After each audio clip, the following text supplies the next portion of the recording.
Very very good morning to all of you.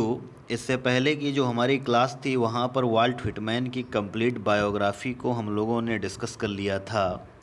फिर उसके बाद में वाल्ट व्हिटमैन का एक बहुत ही फेमस इम्पॉर्टेंट वर्क है वो कैप्टन माय कैप्टन, उसका भी इन डेप्थ एनालिसिस हम लोगों ने कवर कर लिया था। आज की क्लास में वाल्ट व्हिटमैन के कुछ माइनर वर्क्स जो हैं उनको हम लोग कवर करेंगे।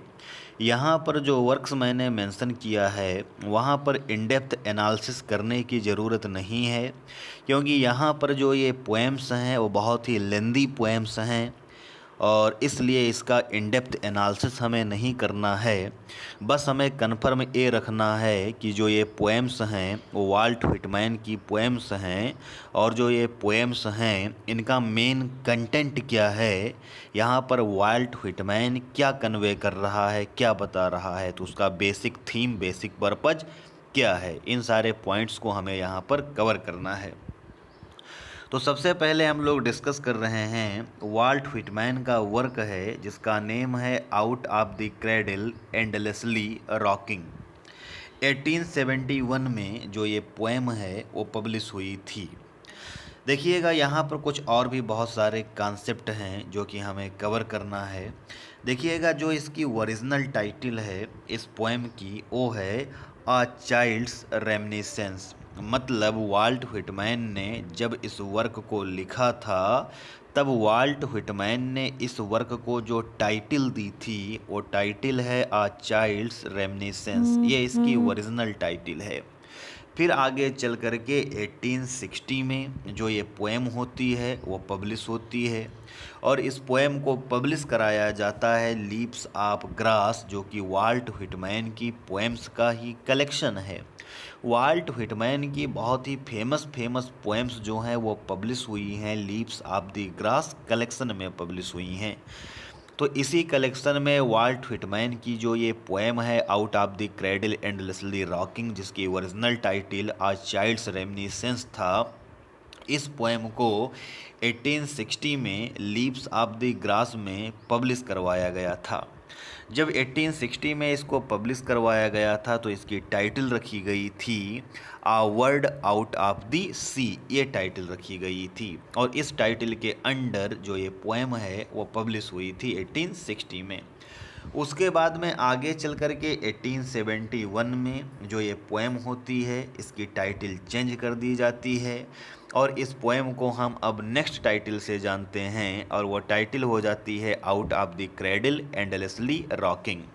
तो आप लोग बहुत अच्छे से कंफर्म रखिएगा कि out of the cradle endlessly rocking जो है इसकी ओरिजिनल टाइटल आ चाइल्ड्स रेमिनिसेंस था। 1860 में लीव्स ऑफ द ग्रास में जब इसको पब्लिश किया गया तो उस समय इसकी title a word out of the sea थी। फिर उसके बाद में 1871 में इसकी टाइटल हो गई थी out of the cradle endlessly rocking हो गई थी। देखिएगा बहुत सारे क्रिटिक्स जो हैं वो इस पोएम को रिगार्ड करते हैं, इस पोएम को मानते हैं, एलिजी मानते हैं, क्योंकि इस पोएम में जो राइटर है, जो पोएट है वाल्ट व्हिटमैन, वो मॉर्न कर रहा होता है, बिलाप कर रहा होता है the death of someone dear to the poet. मतलब किसी की मृत्यु पर यहाँ पर राइटर बिलाप कर रहा होता है और जिसकी डेथ हुई है वो पोएट के बहुत ही ज़्यादा नियर है, पोएट के बहुत ही ज़्यादा क्लोज है। इसलिए बहुत सारे क्रिटिक्स जो हैं वो इस पोएम को एलिजी जैनर में भी लेकर के आते हैं। इस पोएम की जो थीम है वो है relationship between suffering and art. ये बहुत ही इम्पॉर्टेंट पॉइंट है, इसको आप लोग कंफर्म रखिएगा कि इस पोएम की जो सेंट्रल थीम है वो है relationship between suffering and art. यहाँ पर पोएट जो है वो इस बात पर फोकस करना चाहता है कि सफरिंग और आर्ट के बीच में एक रिलेशनशिप होती है। आर्ट का मतलब राइटिंग भी होता है, राइटिंग पोएट्री भी होता है, उसको भी हम आर्ट ही कहते हैं। तो सफरिंग और आर्ट के बीच में एक क्लोज रिलेशनशिप होती है, राइटर इस बात पर फोकस करना चाहता है। क्योंकि बहुत सारे ऐसे एग्ज़ाम्पल्स हैं, बहुत सारे ऐसे सेट ऑफ एग्ज़ाम्पल हैं जहाँ पर हम देखते हैं कि जब पर्सन की लाइफ में सफ़रिंग बहुत ज़्यादा आती है, जब पर्सन की लाइफ में फ्रस्ट्रेशन बहुत ज़्यादा आता है, तो पर्सन जो होता है वो अपने फ्रस्ट्रेशन को, अपनी सफ़रिंग को कलम के थ्रू आवाज़ देने की कोशिश करता है और उसके अंदर आर्ट जो होता है वो जनरेट होना स्टार्ट हो जाता है। बहुत सारे ऐसे पर्सन होते हैं जो लोनलीनेस की लाइफ को स्पेंड कर रहे होते हैं, पूरी तरीके से सॉलिटरी लाइफ को स्पेंड कर रहे होते हैं, सफरिंग की लाइफ को स्पेंड कर रहे होते हैं, लव में फ्रस्ट्रेशन उनको मिलती है। तो फाइनली सफरिंग जो है वो उनको आर्ट तक लेकर के जाती है, पोइट्री के राइटिंग तक लेकर के जाती है। इस पॉइंट पर जो राइटर है वो कहीं ना कहीं से डीप फोकस देना चाहता है। होता क्या है, इस पोएम में एक यंग बॉय है, एक जवान लड़का है। अब जो वो लड़का है वो वॉक कर रहा है, टहल रहा है ऑन द बीच ऑफ। तो एक समुद्र है, समुद्र के किनारे एक यंग बॉय है, वो यंग बॉय टहल रहा होता है। यहाँ पर ये यंग बॉय कोई और दूसरा नहीं, वाल्ट व्हिटमैन खुद है, क्योंकि जो ये पोएम है वो कहीं ना कहीं से ग्राफिकल जो है, जब वो एक बॉय होता है तब वो टहल रहा होता है, समुद्र के किनारे टहल रहा होता है। वहाँ पर वो दो मॉकिंग बर्ड्स को देखता है। मॉकिंग बर्ड्स जो हैं वो बर्ड का एक टाइप है, चिड़ियों की एक जाति है, प्रजाति है।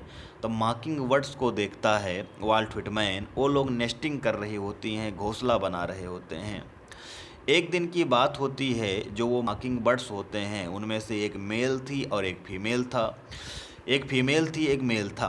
तो उसमें से जो फीमेल बर्ड होती है वो दिखाई नहीं पड़ती है, वो गायब हो जाती है। जब फीमेल बर्ड गायब हो जाती है तो जो मेल बर्ड होता है, जो मेल चिड़िया होती है, वो क्राई करने लगती है, वो चिल्लाने लगती है। तो जो मेल बर्ड है, मेल बर्ड की जो क्राइंग है, मेल बर्ड का जो चिल्लाना है, वो कहीं ना कहीं से अवेकन करता है स्पीकर की पोएटिक स्पिरिट को। यहाँ पर वाल्ट व्हिटमैन की जो पोएटिक स्पिरिट है वो कहीं ना कहीं से अवेकन्स होती है, कहीं ना कहीं से जागती है उस चिड़िया के रोने पर। अब यहाँ पर राइटर इस बात पर फोकस कर रहा है कि जो एक वो बॉय था, छोटा सा लड़का था, वो मैच्योर होकर के एक पोएट कैसे बनता है अपने एक्सपीरियंस के द्वारा। लव का उसका जो एक्सपीरियंस है, डेथ का जो उसका एक्सपीरियंस है, तो लव और डेथ का जो उसका एक्सपीरियंस है, उस एक्सपीरियंस से गुजरते हुए, उस एक्सपीरियंस से होकर के जाते हुए एक बॉय एक मैच्योर पोएट कैसे बनता है, मैच्योर पोएट में वो कैसे कन्वर्ट होता है, इस बात पर फोकस कर रही है ये poem out of the cradle endlessly rocking. तो जो भी पॉइंट्स मैंने बता दिया है उसको आप लोग अच्छे से कंफर्म रखिएगा। पोएम का ना तो टेक्स्ट कवर करने की ज़रूरत है और ना ही और इन डेप्थ एनालिसिस करने की नीड है। अब हम लोग नेक्स्ट पोएम की तरफ चल रहे हैं। नेक्स्ट पोएम है क्रॉसिंग ब्रुकलिन फेरी। ये वाल्ट व्हिटमैन की ही पोएम है, क्रॉसिंग ब्रुकलिन फेरी। अब जो ये क्रॉसिंग ब्रुकलिन फेरी है, ये पोएम पब्लिश हुई थी for the first time leaves of grass का ही जो कलेक्शन आया है वाल्ट व्हिटमैन की पोएम्स का, उसी में ये पोएम क्रॉसिंग ब्रुकलिन फेरी जो है वो पब्लिश हुई थी। जो ये पोएम है वो 9 सेक्शंस में है, बहुत ही लेंदी पोएम है। और यहाँ पर जो पोएट होता है वो डिस्क्राइब करता है कि पोएट्स का इंटरेस्ट क्या है, पोएट का अटैचमेंट क्या है ब्रुकलिन फेरी से। अब यहाँ पर थोड़ा आप लोग कंफर्म कर लीजिएगा कि ये ब्रुकलिन फेरी क्या है। फेरी का मतलब होता है एक ऐसी जगह होती है जहाँ पर जो बोट्स होती हैं, जहाँ पर जो नावें होती हैं वो आकर के रुकती हैं, उसको हम फेरी कहते हैं। तो ब्रुकलिन फेरी जो है वो एक घाट का नाम होता है, एक फेरी का नाम होता है, जहाँ पर जो बोट्स होती हैं वो रुकती हैं। तो राइटर जो होता है वो क्रॉस किया करता था ईस्टर्न रिवर को। जो ईस्टर्न रिवर है उसको जब राइटर क्रॉस किया करता था तो ईस्टर्न रिवर को जब वो क्रॉस करता था तो मैनहट्टन से ब्रुकलिन जाया करता था। मतलब मैनहट्टन से ब्रुकलिन जाने के लिए उसे ईस्टर्न रिवर को राइटर को क्रॉस करना पड़ता था। तो राइटर जब ईस्टर्न रिवर को क्रॉस करता था मैनहट्टन से ब्रुकलिन जाने के लिए, ब्रुकलिन जो है वो एक सिटी है और उसी ब्रुकलिन सिटी का जो वो फेरी का प्लेस है जहाँ पर बोट्स खड़ी होती हैं, वहाँ की सुंदरता से जो राइटर है वाल्ट व्हिटमैन वो बहुत ही ज़्यादा अट्रैक्टेड था, बहुत ही ज़्यादा इन्फ्लुएंस्ड था, बहुत ही ज़्यादा प्रभावित था। ब्रुकलिन सिटी का जो वो फेरी है, ब्रुकलिन सिटी का जो वो प्लेस है जहाँ पर नावें रुकती थी, उससे वो बहुत ज़्यादा प्रभावित था। यहाँ पर जो पोएट है वो एडमायर कर रहा है, सिटी को एडमायर कर रहा है, ब्रुकलिन सिटी को यहाँ पर राइटर एडमायर कर रहा है। और उसके जो इनहैबिटेंट्स हैं, इनहैबिटेंट्स का मतलब निवासी होता है, ब्रुकलिन सिटी के जो निवासी हैं, जो इनहैबिटेंट्स हैं, उनको भी राइटर एडमायर कर रहा है।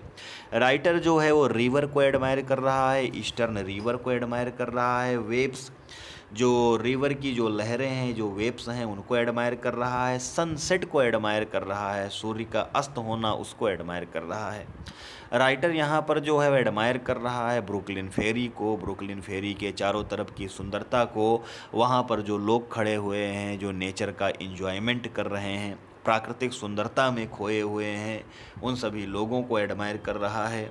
यहाँ पर राइटर कह रहा है कि जितने भी लोग ब्रुकलिन फेरी के पास में हैं वो यूनिफाइड हैं अपने अपने इंजॉयमेंट को लेकर के, नेचर के साथ, प्रकृति के साथ में, नेचर के साथ में इंजॉयमेंट को लेकर के जितने भी लोग हैं ब्रुकलिन फेरी के आसपास, वो सब यूनिफाइड हैं, वो इंजॉय कर रहे हैं। अब हम नेक्स्ट पोएम की तरफ बढ़ते हैं। नेक्स्ट पोएम है when lilacs last in the dooryard bloomed. जो ये पोएम है ये वाल्ट व्हिटमैन की ही पोएम है और ये जो नेक्स्ट पोएम है ये पब्लिश हुई थी 1865 में, 1865 में। पोएम का एक कलेक्शन आया था जिसका नेम था सीक्वल टू ड्रम टैप्स। जो ये कलेक्शन है, इसी कलेक्शन में ये work when lilacs last in the dooryard bloomed जो है वो पब्लिश हुआ था। इस वर्क का जो जैनर है वो पेस्टोरल एलजी है और इसको राइटर वाल्ट व्हिटमैन ने फ्री वर्स में लिखा है। मतलब राइटर ने ना तो यहाँ पर राइम स्कीम को फॉलो किया है और राइटर ने ना तो यहाँ पर मीटर को फॉलो किया है।